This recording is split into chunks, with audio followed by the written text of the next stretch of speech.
In life, we often think we understand gratitude until we lose something precious. We often overlook the tiny moments, believing only grand gestures can truly change a life. But sometimes, the smallest giving carries the biggest grace. James was a successful young engineer. He was good at his job, rational, and highly efficient.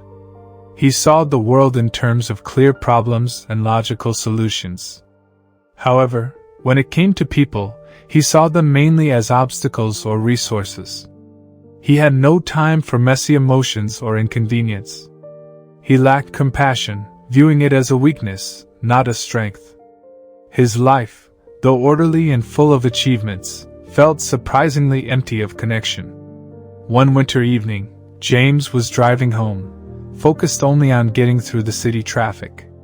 He was irritated by the slow pace and the cold. He felt a wave of frustration at the world's inefficiency. At a particularly busy intersection, he saw a woman standing by the curb. She was clutching a cardboard sign, her face shielded slightly by a worn scarf.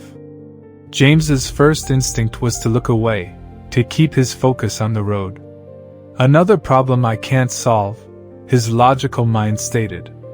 Suddenly, a gust of wind caught the woman's scarf, pulling it down. James saw her face clearly for a moment. It wasn't the face of deep despair he expected. It was a face etched with a quiet, overwhelming exhaustion. And then, he saw her sign. It didn't ask for money or food. It simply read, "My feet are tired. Please pray for my daughter." The simplicity of the request was the twist. It bypassed his logic and hit his heart.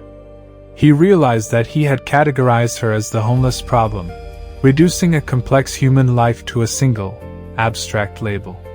He had assumed her entire story was about lacking money, when the deepest need she was expressing was spiritual strength and love.